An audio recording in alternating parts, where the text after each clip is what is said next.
notre délégation donc à la mer et au littoral de bien vouloir aborder la question qu'évoquait M. tout à l'heure et qui nous réussit, qui est celle de la question du tourisme et de l'aménagement des littoraux en Méditerranée.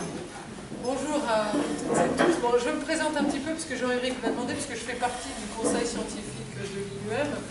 Et en fait, j'ai justifié un petit peu ça. Je pense que c'est un peu l'expertise que j'ai sur le sujet et de l'aménagement et de la mer, puisque j'ai quand même pas mal œuvré dans cette région, puisque j'y ai été directrice de l'environnement, PACA. Ensuite, j'ai été aussi de Réal. Je me suis occupée d'une école ministère de l'écologie. On a passé tous nos techniciens de l'aménagement à l'aménagement durable des territoires. Et puis, je me suis occupée aussi pendant un an du Plan Bleu à Sophia Antipolis, donc de la Convention de Barcelone, puisque le Plan Bleu, c'est un observatoire de l'environnement et du développement de la Méditerranée. Donc ça m'a permis de bien m'immerger dans ce relationnel-là, qui m'est encore utile, puisque maintenant, je suis donc à la délégation à la mer et au littoral du ministère de l'écologie et de la transition écologique et solidaire à Paris. Et je suis en charge du pilotage d'un des objectifs de développement durable. Je ne sais pas si c'est familier pour vous, mais les Nations Unies ont validé 17 objectifs de développement durable, qui sont tous très variés. Il y en a un qui est spécifiquement consacré à l'océan et aux zones côtières. Donc pour la France, je pilote cela avec d'autres collègues, d'autres ministères. Et c'est à ce titre-là aussi que donc je suis un peu investie sur des sujets d'économie bleue durable. L'économie bleue durable, en gros, c'est les champs de l'économie maritime et côtière. Tourisme, extraction, aquaculture, conchyliculture, pêche, bien sûr, tous ces sujets-là. Alors moi, je n'en suis pas directement responsable, mais je suis plutôt, investie dans tout ce qui peut contribuer à la transition de ces secteurs économiques pour qu'ils soient plus durables. Parce qu'en fait, et donc, notamment, je suis investie sur le tourisme maritime et côtier. Alors, juste avant de rentrer sur la question du tourisme, je pense que maintenant, effectivement, il ne faut plus opposer la préservation de l'environnement et l'activité économique. Ça, c'est has-been, c'est avant. Maintenant, si on veut pouvoir durablement rester sur cette planète, il faut que les activités économiques fassent la transition pour qu'elles soient durables et qu'elles contribuent de façon durable au bien-être des populations. Et tout ça est lié, et les scientifiques nous ont alertés très récemment, parce que dans les 10 prochaines années, on va avoir la décennie des sciences océaniques, c'est l'UNESCO qui avait dit ça, pour montrer, pour que tout le monde prenne conscience du fait que l'océan, c'est vital pour nous. Et l'océan, c'est vital, et pour que ça dure, pour que les services qu'il nous rend, que ce soit des services de réservoir de carbone, ou de nous donner à manger grâce à la pêche, aux activités conchylicoles, etc., eh bien, il faut effectivement travailler sur le climat. Et il faut travailler aussi sur la préservation de la biodiversité. Donc en fait, ils nous ont dit, faites attention, mesdames et messieurs, tout le monde doit être alerté du fait que océan, climat, biodiversité, c'est un triptyque complètement interconnecté. Et que donc, toutes les activités qui sont les activités liées à la mer doivent absolument, c'est vital, absolument évoluer, faire la transition écologique et comment on pourrait dire, énergétique qui va bien. C'est-à-dire les activités, elles doivent évoluer vers plus de préservation de l'environnement, beaucoup moins de pollution, ça veut dire une préservation du fonctionnement de cet écosystème océanique, et elles doivent aussi être sobres en carbone, c'est-à-dire qu'il faut absolument que nos bateaux, nos avions, nos voitures, elles soient plus économes en carbone, parce que sinon, ça envoie du carbone partout. Ce carbone, en partie, il redescend sur l'océan, et donc l'océan, il s'acidifie. Et quand il s'acidifie, toutes les petites coquilles de calcaire, elles se rétrécissent. Et donc, on perturbe toutes les chaînes alimentaires. Et on est aujourd'hui confronté au problème, donc Raphaël va bien connaître ça, que les conchyliculteurs, ils s'inquiètent en se disant, mais moi, mes cultures, je fais quoi bientôt? Si tout est acide, j'ai plus d'huîtres, j'ai plus tout ça, ça va plus fonctionner. Et en plus, ça va devenir extrêmement sensible aux pollutions qu'on envoie depuis la Terre, notamment les stations d'épuration et tout ça. Tout ça, c'est pas pour brosser un tableau noir, c'est pour vous dire, c'est complètement connecté. C'est complètement connecté, et donc on ne peut pas juste se contenter de continuer à faire ce qu'on faisait comme avant. Il faut vraiment qu'on réfléchisse tous au niveau des institutions internationales, des nations, des mers régionales comme la Méditerranée, puisque en plus, là aussi c'est interconnecté, les rejets des pays du Sud vont vers le nord, et réciproquement, parce que nous on envoie du nord, ça va vers le sud, ça se mélange gentiment, et ça continue tranquillement à perturber le fonctionnement de ces écosystèmes. Ce qu'on nous a dit aussi, juste un dernier élément là-dessus, il y a eu un rapport, vous savez, dans la Convention climat, les scientifiques du GIEC, ça vous dit quelque chose, ils font des rapports pour nous alerter, ils alertent le monde politique, le monde économique depuis un paquet d'années. On commence à entendre parce qu'on commence à voir, notamment au travers des événements climatiques, que c'est sérieux, c'est pas des bobards. Ce qu'on nous raconte, c'est vrai, c'est en train d'arriver. Et donc, il y a eu un rapport spécifiquement sur l'océan et cryosphère. Et on nous dit, un des sujets majeurs, c'est ce qu'on va avoir à manger. C'est-à-dire que l'océan, s'il ne contribue plus enfin, un des problèmes majeurs qu'on va avoir, c'est la question de la, comment on appelle ça, la sécurité alimentaire. Parce que si ça continue, eh bien l'océan ne jouera plus ce rôle de service alimentaire qu'il joue actuellement, hein, puisque la pêche, c'est au moins 16% de l'alimentation mondiale. Donc c'est quand même quelque chose d'important. Donc voilà, tout ça c'est pour vous dire que le tourisme, ce que je vais vous raconter là, ça n'est qu'une illustration des évolutions qu'on doit opérer, et donc il ne s'agit pas de, comment dire, de ne plus parler de tourisme, parce que le tourisme c'est majeur, surtout en Méditerranée, comme le disait Raphaël, hein, c'est quelque chose que ça fait vivre des gens, il y a des métiers, c'est des activités, c'est plein de choses, nos loisirs et tout ça. Par contre, il faut qu'on travaille pour que ce tourisme ne s'oppose plus à la préservation des écosystèmes, il ne s'oppose plus non plus à l'émission de carbone, il se transforme pour produire le développement durable des territoires. En fait, c'est ça. Hein, c'est non plus s'opposer, mais opérer la transition pour qu'elle soit, comment on pourrait dire, intégrée. Gestion intégrée.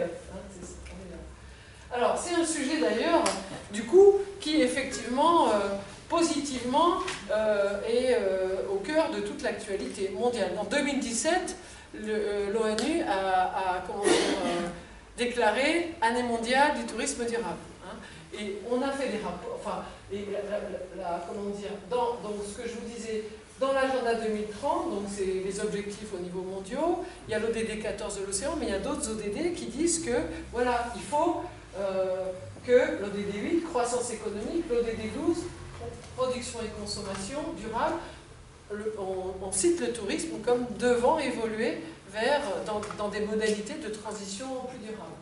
Et puis, il y a la Convention de la diversité biologique aussi, parce qu'on y reviendra. On a un paradoxe sur la question touristique, c'est que plus on protège avec des conventions internationales, genre patrimoine mondial de l'UNESCO, les sites emblématiques, avec des patrimoines naturels et culturels, plus ils sont visités. Et plus on met en péril, du coup, la protection en question. Donc, on a un vrai paradoxe et on a un vrai sujet à traiter, c'est comment on fait pour réguler, un vrai sujet de régulation de l'activité touristique sur tous ces sites, parce qu'on veut continuer bien sûr à donner à voir, ça fait partie aussi de notre évolution, de voir ces belles choses, de comprendre culturellement tout ce que le monde a créé, mais on veut pouvoir le faire quand même dans le respect, parce que sinon on tue la poule aux œufs d'or évidemment. Hein. Donc on a un vrai sujet actuellement qui est autour de ça, et fort heureusement tout le monde s'y colle.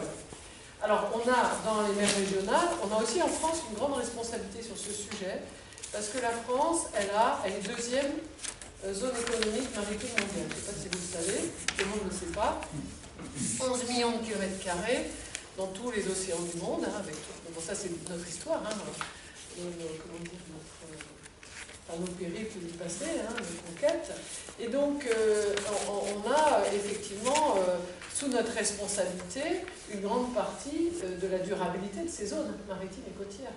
Donc, on a partout dans le monde à gérer cette question touristique qui, partout dans le monde, est particulièrement importante dans les côtes, dans les zones côtières. Et en Méditerranée, par exemple, pour vous donner un exemple, sur la zone méditerranéenne, il y a à peu près 150 millions d'habitants, ça a peut-être un peu augmenté, sur le littoral. Tous les étés, on double, on passe à 300.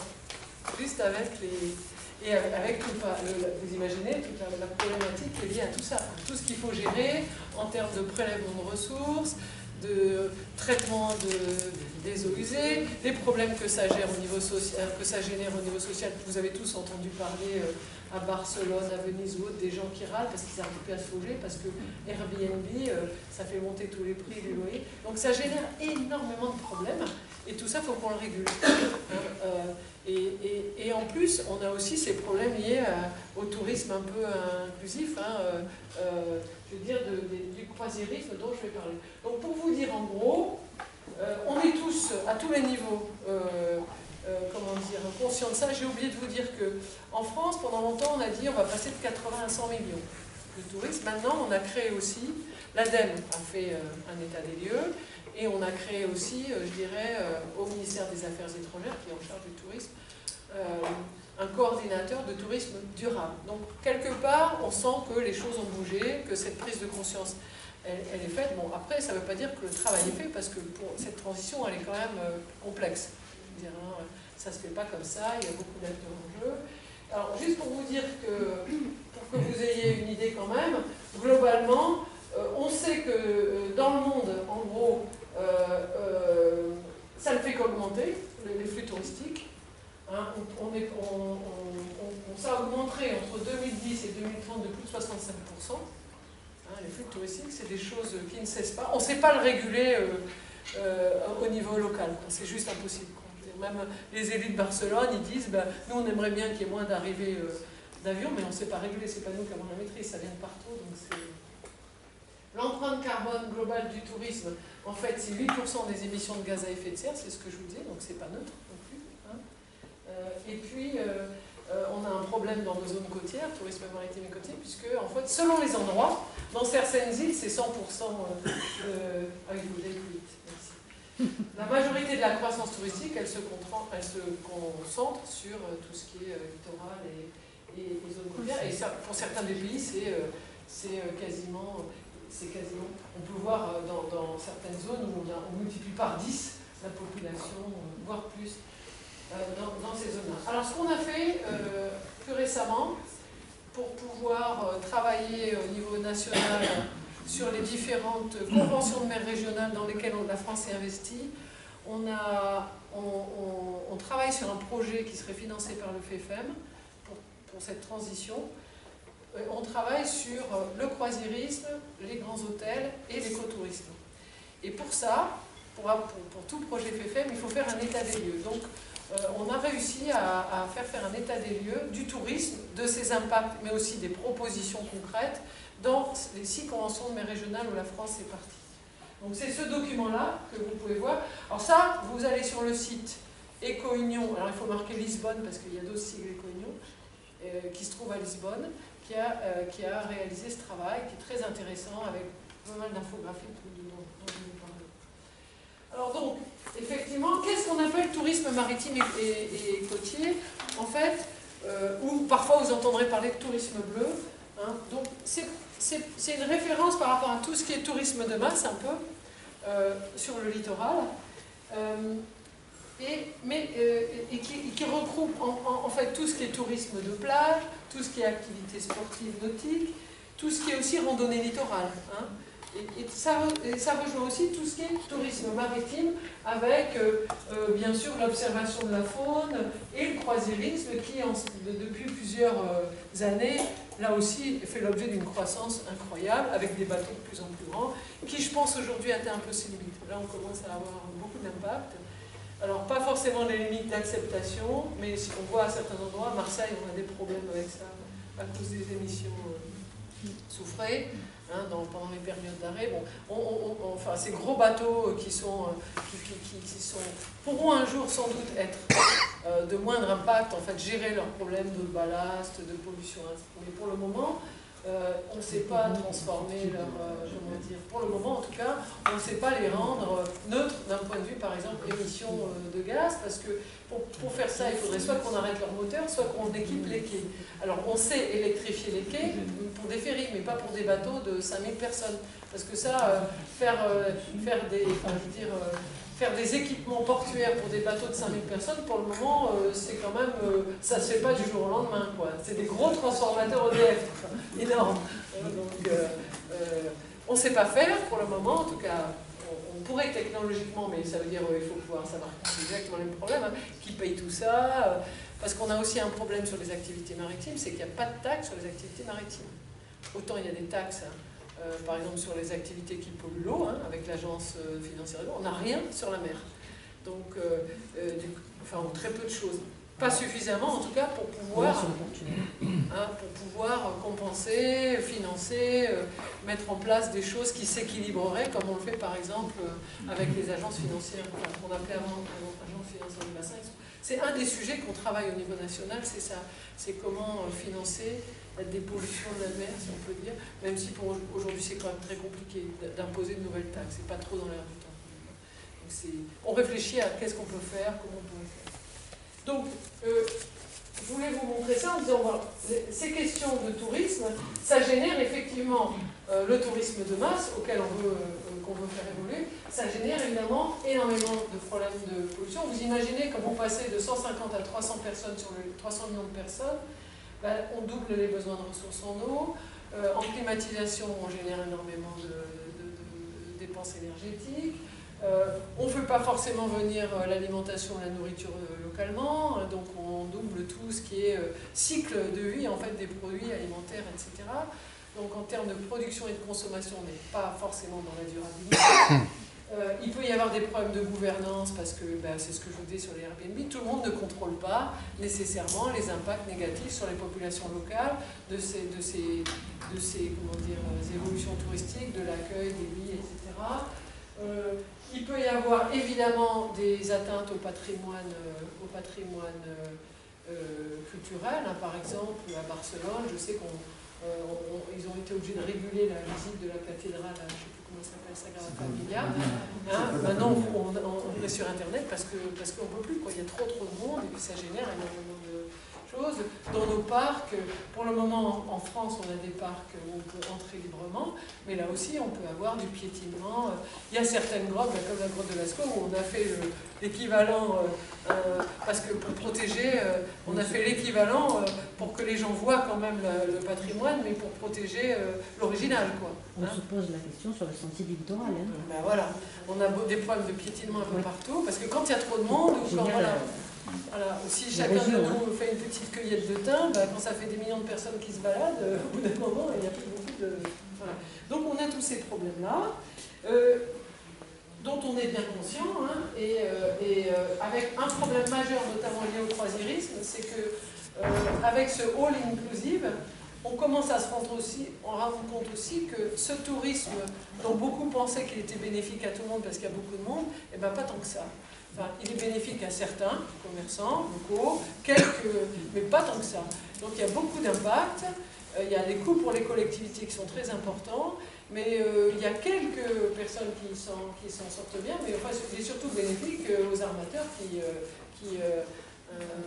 aux acteurs de ce croisiérisme. Donc ça, il faut aussi qu'on rééquilibre et qu'on trouve des moyens de... Donc ça peut générer aussi des tensions quand même politiques. Quand même. Voilà. Alors il y a eu aussi en France un travail qui est assez important, si on est au niveau national, qui a été fait par le Commissariat général au développement durable, pour montrer quelle fonction, quel rôle avait le tourisme par rapport à la préservation des espaces.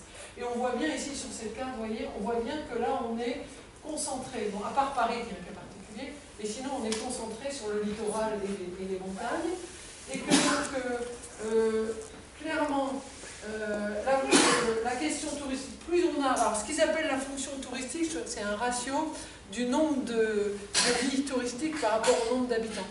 Donc, il y a dans toutes ces zones-là, on a des ratios qui sont très importants, ce qui montre qu'il y a parfois dans certaines zones, comme en montagne, plus de lits vides, entre guillemets, que d'habitants.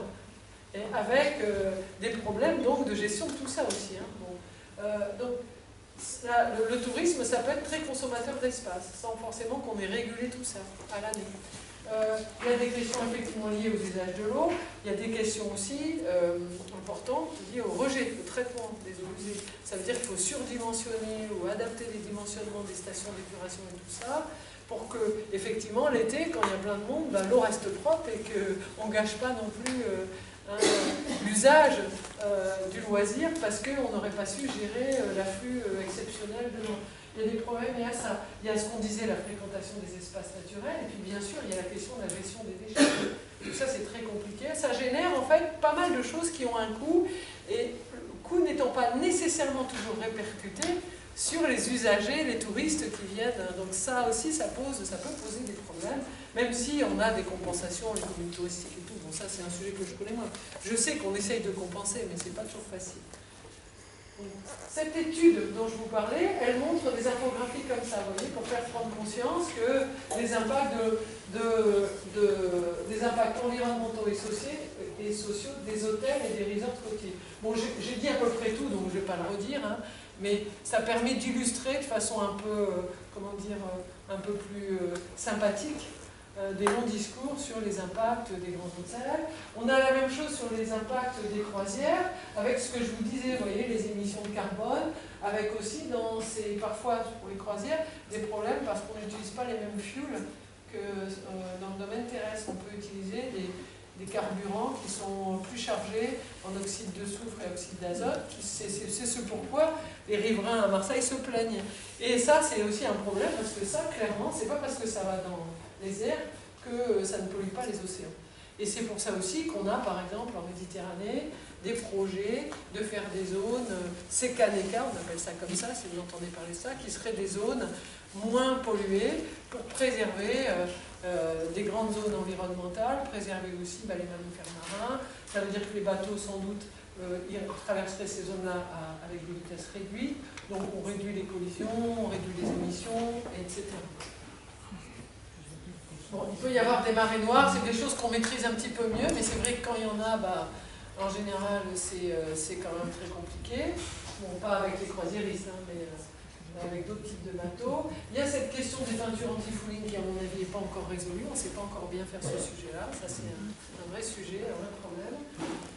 Bon, il y a un certain nombre de difficultés, de problèmes de pollution potentielle. Alors, il y a le bruit et vibration. Le bruit, j'en parle 5 minutes. On a fait récemment, au niveau national, c'est pour ça que j'avais l'air savante tout à l'heure sur le sujet. Je viens juste d'apprendre ces choses-là, pardon. Mais en fait, on a fait une réunion très intéressante à l'Office de la biodiversité. On a réuni tous les acteurs qu'on a identifiés, scientifiques, start-upers, agences, ONG, travaillant sur la question du bruit sous-marin, parce que ça devient un sujet majeur.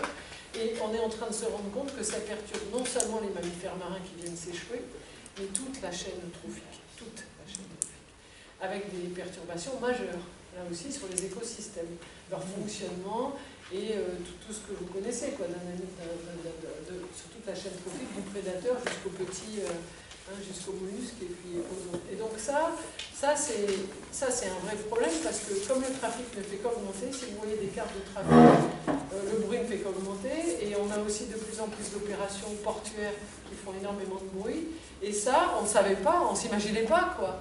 Mais en réalité, c'est extrêmement perturbant, parce que c'est grâce à la propagation du bruit que la plupart des mammifères, par exemple, fonctionnent.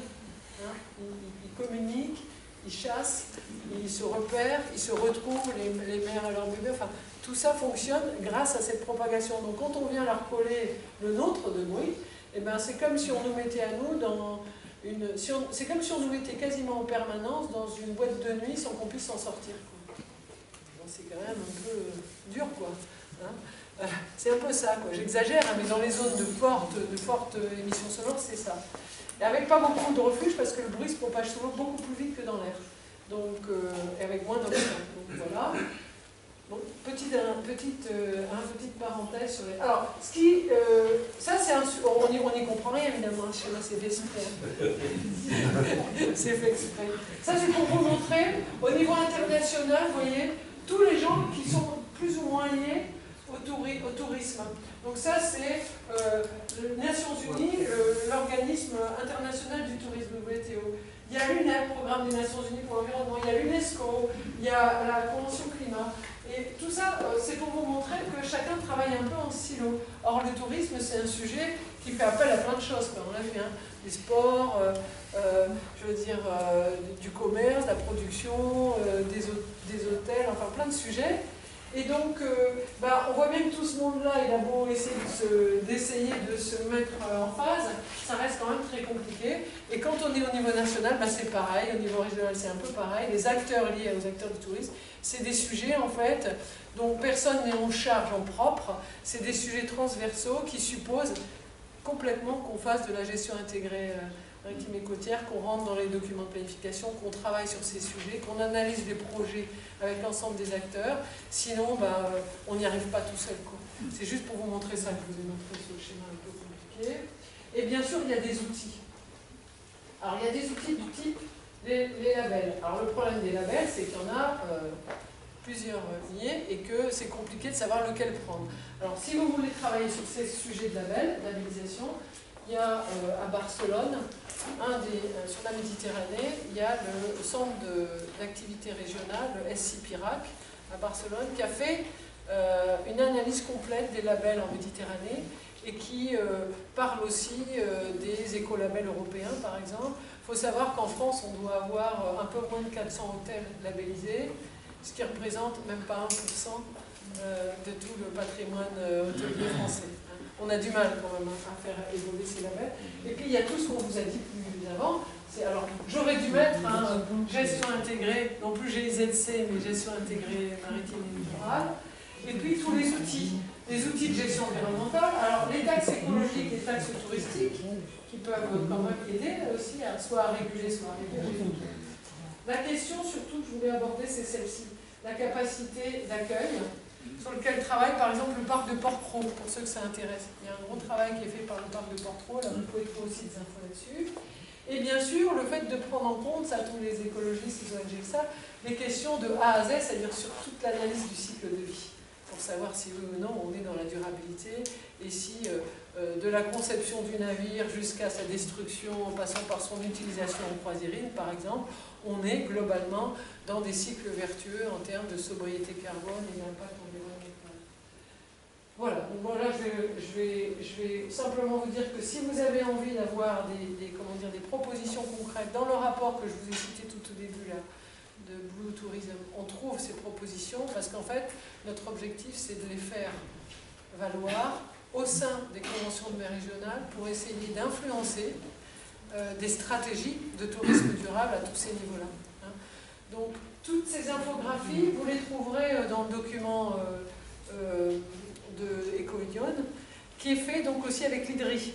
L'IDRI, c'est l'Institut de développement durable français, et moi je suis aussi dans le COPI, donc le ministère fait partie du copilotage de cette chose-là. Notre objectif, c'était un état des lieux, des propositions, et ensuite les faire valoir, là, partout où c'est utile, pour faire évoluer les choses vers un tourisme facteur de développement durable des territoires. Voilà. Il y a la même chose sur celui-là et sur les éco-croisières, tout ce qu'il faudrait faire. Plein de propositions concrètes. Voilà. Et je voulais simplement terminer par une note quand même positive. La France est quand même le pays qui est en train, parce qu'on a quand même beaucoup d'armateurs et de transporteurs, à la direction des affaires maritimes, on a promu en fait une charte qui s'appelle SAILS, comme les voiles, hein, qui est une charte Sustainable Action for Innovative and Low Impact Shipping, c'est-à-dire qu'en fait, on essaye de promouvoir un cadre, si on peut dire, la charte c'est un cadre, de bonnes pratiques pour des navires qui soient plus sobres dans les émissions carbone et moins polluants par rapport à tout ce qu'on a. Et donc quand même, la bonne nouvelle, c'est qu'on a une dizaine de personnes qui ont déjà signé, peut-être aujourd'hui un peu plus, un Italien et quand même 9 armateurs français. Donc, ils évoluent. Et CMA CGM, ils ont signé et ils sont même promoteurs de remettre de la voile sur leurs navires pour réduire leurs émissions de carbone de plus de 20%. Donc, vous voyez, c'est positif. C'est-à-dire qu'on peut, je pense, franchement, dans l'économie bleue durable, faire évoluer les choses pour que chacun prenne sa part de responsabilité et réduise les émissions de carbone.